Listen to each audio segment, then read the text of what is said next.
where we have gotten to now, the economy is terribly, like, destroyed. Okay. And so you just don't need a manifesto. You need a plan. Okay. And so what the NDC is going to present on Saturday is a plan. Okay. Programs. Okay. Policies. People take manifesto loosely for whatever it is. But what we are presenting on Saturday is like a Marshall Plan towards recovery. The reset of the Ghana's economy. The reset of the decay that has happened within the past 7 years, 8 months. So it's a very serious blueprint. And I have always maintained that, you see, from the Latin word votes, which essentially means to contract. Okay. We have gotten to a point where we believe that this contract we're going to have with the electorates, right, is a contract that should spell out in clear detail, clear vision, what we intend to do to resolve the economy that has been recklessly run down. Okay. And as we proceed, I will demonstrate to you why there is the need for a rescue plan. And that is what the NDC is presenting on Saturday at Winneba. Okay. And I have no doubt in my mind that with the support of the Almighty God, with a trustworthy, credible, experienced leader, H.E. John Dramani Mahama, ably assisted by the affable, thoughtful Professor Jane Nana Opoku Agyapong, we will present the safest pair against the comedy, the arrogance, the reckless loose talking pair that the NPP is presenting. And comedy, arrogance, loose talking. And you see, Senna, these are very disparaging comments. No, to make of an opponent. It reflects what they are presenting, and that is why they are presenting comedy. Comedy. Look, when you run an economy down to this level, it does not require dancing on platforms. You see, you cannot, in this crisis situation, behave like Emperor Nero, who was Rome was burning, he was dancing. No, you cannot. It's too expensive an experiment to undertake. Ghana is burning. Ghana is at the crossroad. Ghana is at its worst form in many decades. The solution to this problem cannot be comedy. The solution to this problem cannot be loose talking. It requires thoughtful leadership, sober, a leadership that demonstrates reflection, introspection, a leader that looks at the problems and says, look, let me rally all the talents in this country around the table to resolve the problem now. We do not have the benefit of time. We do not. Look, Senna, if you look at the current economy and the numbers, I spoke to a business friend yesterday and he said, look, he's afraid that before October, because remember that major companies begin to do their import for Christmas and others from October. And that he's afraid that if we are doing almost 16 Ghana cedi for the dollar, by the time orders are placed for Christmas purchases and others, they'll be doing almost 18 Ghana cedis. Have you seen this in your lifetime before? 18 cities. Yes. I know we are doing 16. Yes. That businesses are projecting for possibility that the dollar will get to 18 cities by October, when they start placing the the purchase orders. I mean, so when you look at a person who has been in charge of this economy now mounts platforms and begins to dance, how worse can this person be from Emperonero, who was Rome was burning, was fidgeting, was dancing, was merry-making? No, this is not the time. You're suggesting that you do not see a sense of urgency from them. No, you see, it has not shown a sense of urgency projects seriousness. Okay. What we have now, beyond the comedy, you have reckless news talker paired with comedy. A reckless loose talker Paired with comedy. And who is the reckless loose talker? I have never seen this toxic cocktail of incompetence, comedy, loose talking, arrogance in our politics before. At least I saw Jerry Rawlings and Ayeka. I saw Jerry Rawlings and Mills. I saw Jerry Rawlings, Martin Amidu, Mills Martin Amidu, Mills Muhammad Mumuni, Mills John Mahama. I saw Kufu and Aliu Mahama. I saw Akufo-Addo. At least he projected that he had something, even though he had turned out to be deceptive. But these two pairs are the worst showing ever. The worst showing. The worst showing ever. And that is why I have said, and listen to me carefully, that for the NPP to even put Bawumia on the ballot, it is a test of our national sanity. A test of the national sanity. Yes. You're talking about somebody who is currently vice president of Ghana. He was a deputy governor of the Bank of Ghana. You're talking about his running mate being a member of parliament for a number of years, former minister of education, former minister of energy. How can that pair then be a test of our sanity? You see, what people expect is what you call deliverables. Okay. You understand? Deliverables. So what you do is that you do a baseline, qualitative, quantitative. Okay. The amount of resources in your hand and what you have delivered. Right. Now, when, for instance, and there is a video I want you to play, maybe the voice.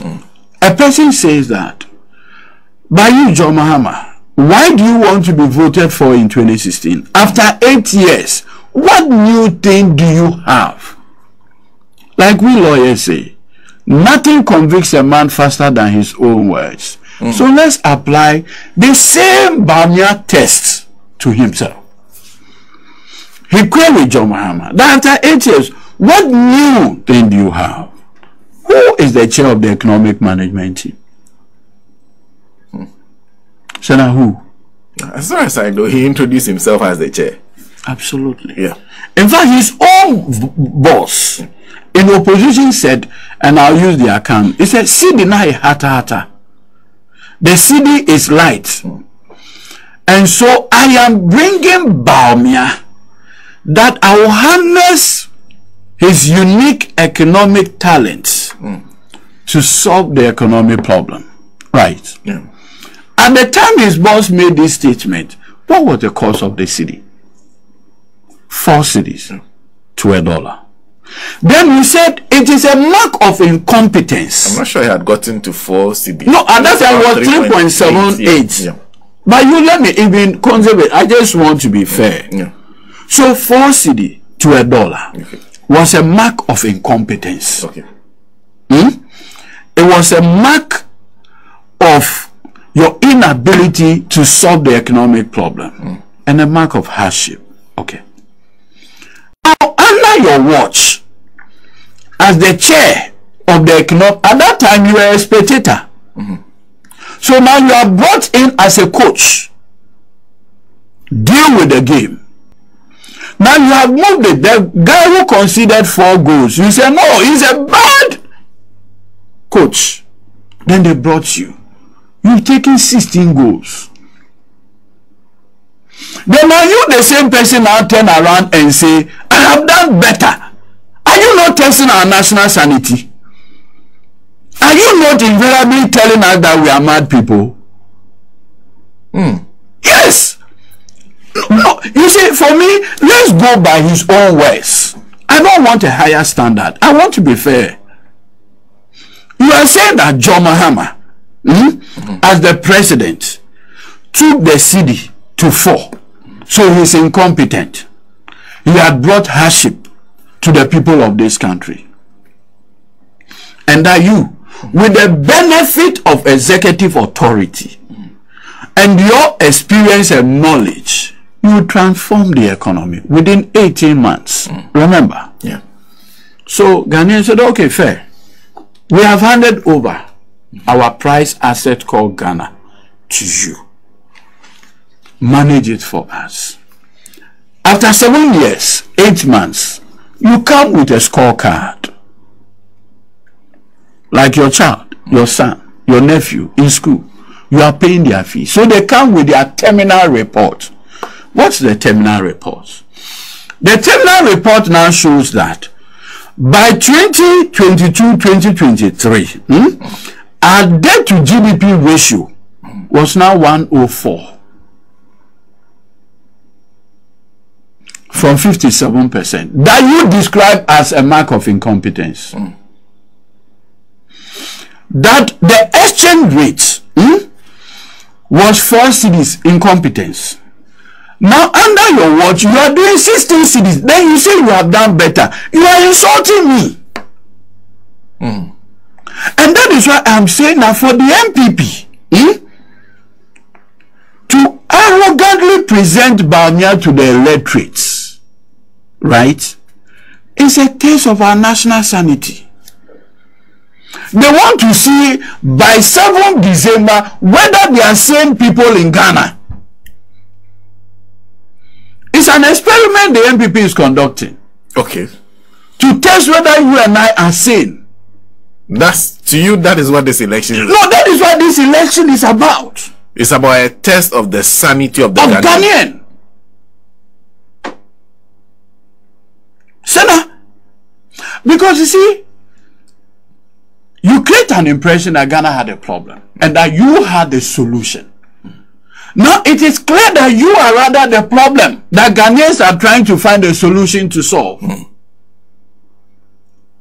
I mean, to even come before the electorates and say that, come and vote for me. It's like you are asking the people of Ghana, are you sane? Look, I have said on other platforms that the 2024 election, listen carefully, is Ghana's second independence day. The 2024 election is Ghana's second independence day. I've seen political parties project arrogance, something, but I have never seen this level of arrogance. For the NPP to present Bawumia is a mark of arrogance to test whether Ghanaians are sane. That's how you summarize it. Yes. Everything. That's what the election is about. Line. Look, on the 7th of December, once you are given the ballot paper, there are only 2 options: to choose sanity and insanity. Okay. That's how the choice is going to be. And which choice will be insanity? Obviously, the Bawumia candidature. Complete insanity. Look, the mess that this, you see, I don't even want to describe them as NPP. The Akufo-Addo Bawumia group within the NPP what they have done to Ghana is generational. It's generational. Look, Sana, by 2016, the unemployment rates, right, was barely 8%. Our friends went to town. So, no, the Joe Mahama, you are not fit for purpose. You do not know your work. And I recall, at trade fair also, he said, look, having been vice and having been president, I have what is called hindsight. I have what is called experience. The work entails a lot. How they say, oh, look at him. It does not entail anything. It is because you are incompetent. Hey, Ghanaian say, okay, come and show your prowess. Look, I recall in those days, the posters, in fact, Bamia was captured as the poster boy on sound economic management. You recall his lectures in Central University and the rest. Yes. Restoring the value of the CD. Yes. You remember that lecture? Yeah. Today, Bamia cannot read that notes again. Even he himself, well, there are people who do not have shame. When you are dealing with a person who has no shame, they don't care. So for me, there are certain play I don't play. Once I notice that you have no shame, I don't play with you. Because I respect myself. Right? But you are dealing with people who have no iota of shame. Everything is normal. Today, can Dr. Bamia read his own lecture notes at Central University? Well, he continues to insist. The Distinguished Lecture Series. Yeah. How come that Central University will not mount a platform for him? Even the school is disgraced.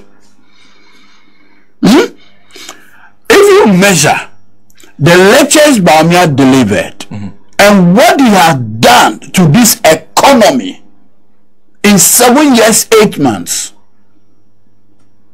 Central University should be issuing a public apology. Central University? Yes, for giving him that platform. For giving him the platform? Yeah, to deceive Ghanaians of what he is not. Even the man, Bamia, have you not noticed that he runs away from economic conversations? At UPSA, I didn't say it.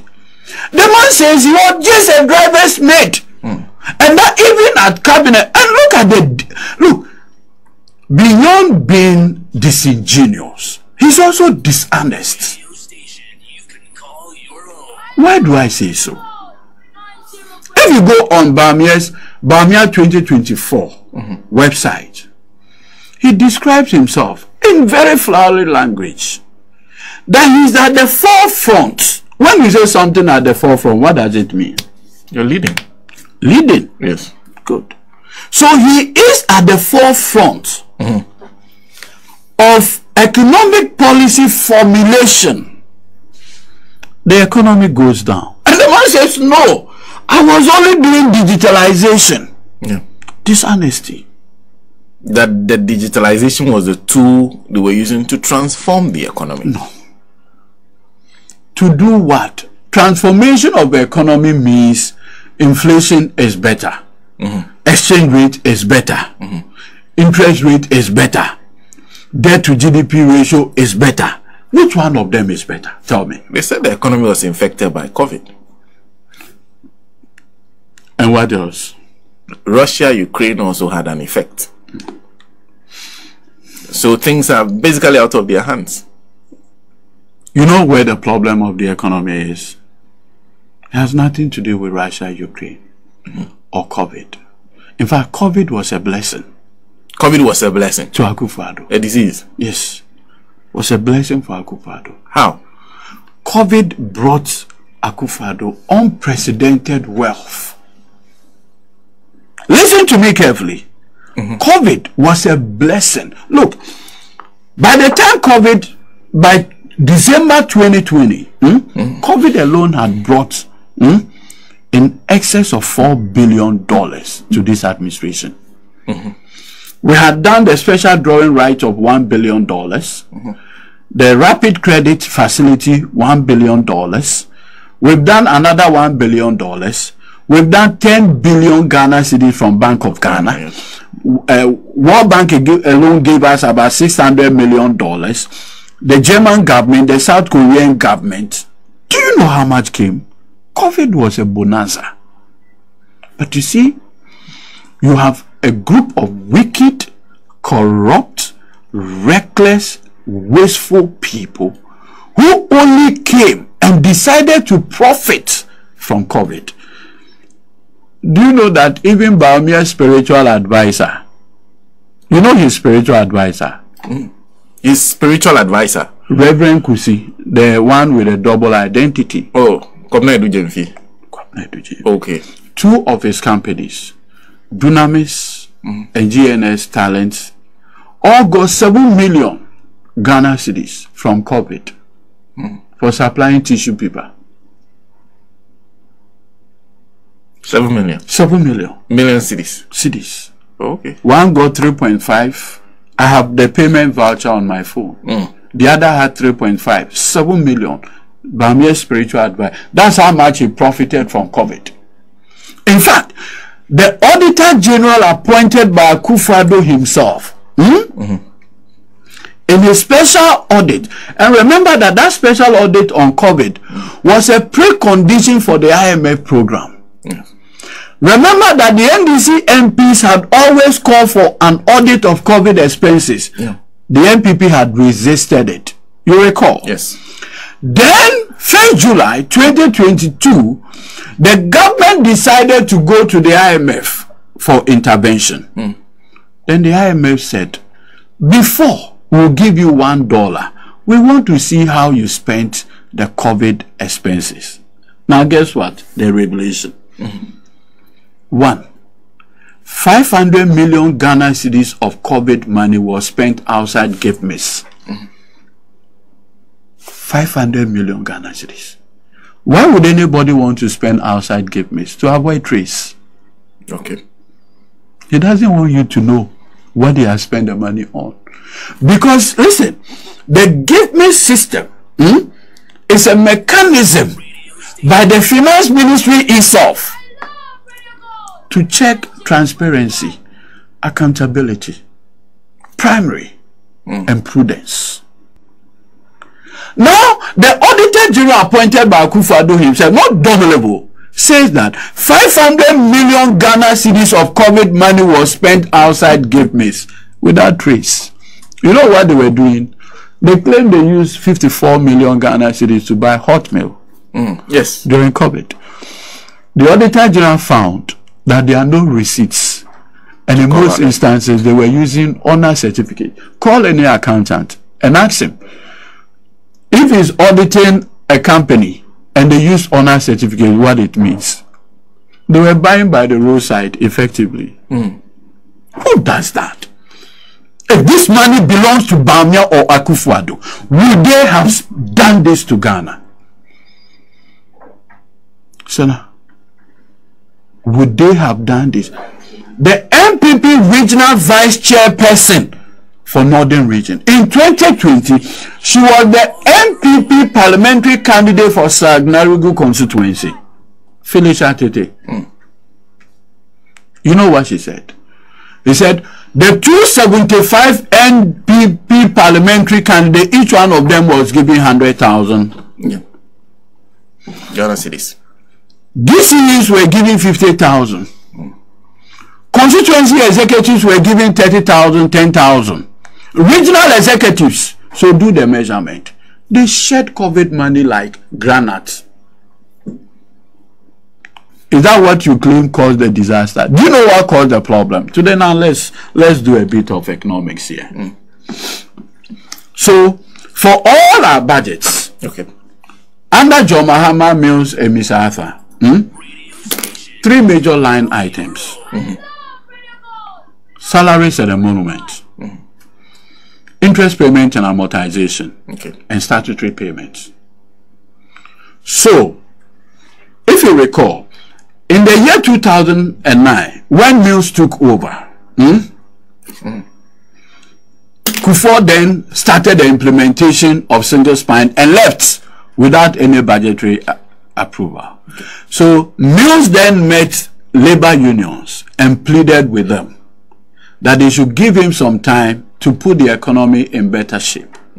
So having stabilized the economy within 2009, by 2010, Mills then started the rollout of the single spine salary structure.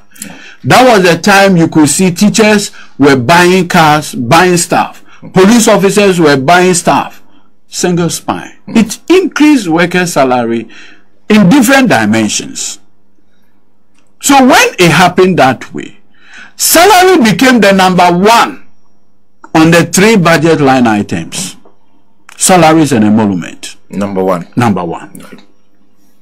Then Akufo-Addo came, 2017. From 2017 till we speak today, the number one budget line item today is interest payment and amortization. Yeah. How much we are paying on the loans we have contracted. Yeah. That is what took us to IMF. Debt sustainability. Okay. Nothing more, nothing else. It has nothing to do with Russia, Ukraine.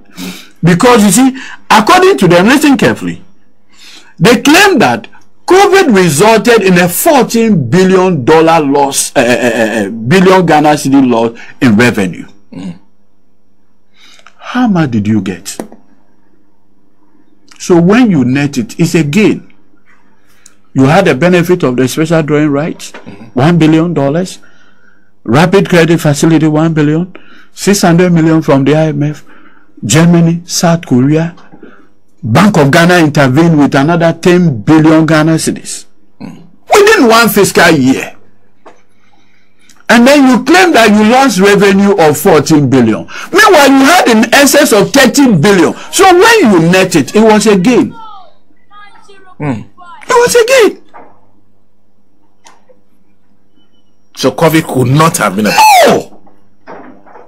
Because you see, it's the revenue side and expenditure. Every government, 2 things. Revenue, expenditure.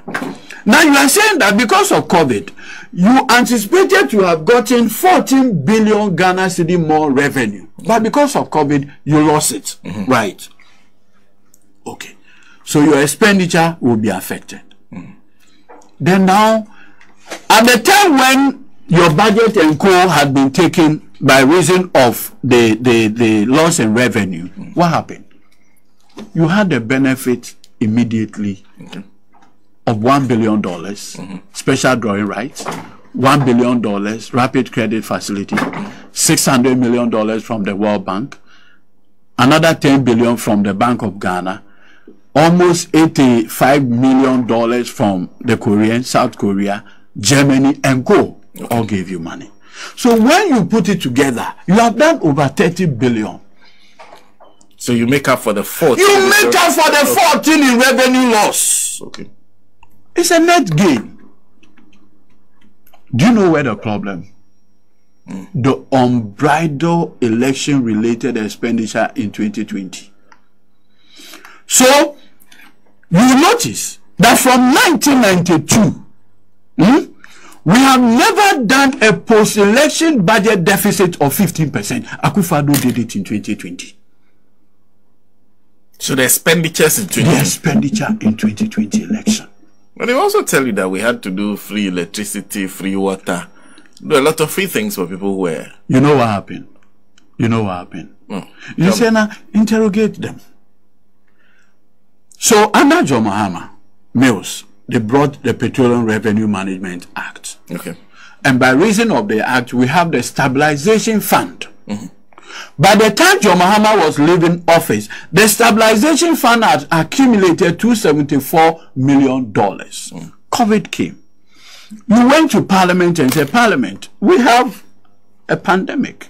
Parliament said, go ahead. So you took $200 million from the Stabilization Fund. Correct. That $200 million at the exchange rate of 6 to 1 gave you 1.2 billion Ghana cedis. Yeah. Out of that, you use 200 for free water, insurance for health workers, 54 million for free food. The lockdown lasted for how many days? 21. Yeah, 21 days. Greater Kumasi, Accra, and Tema. No other place. 21 days. So how is that your problem? Meanwhile, the $200 million from the stabilization fund gave you 1.2 billion Ghana cedis. That's what you use for free water. That's what you use for free electricity. That's what you use for the hot meals. That's what you got 600 million to support small businesses. Now tell me what else. So now tell me. So to you, COVID cannot be the problem. No, with this analysis, how can they be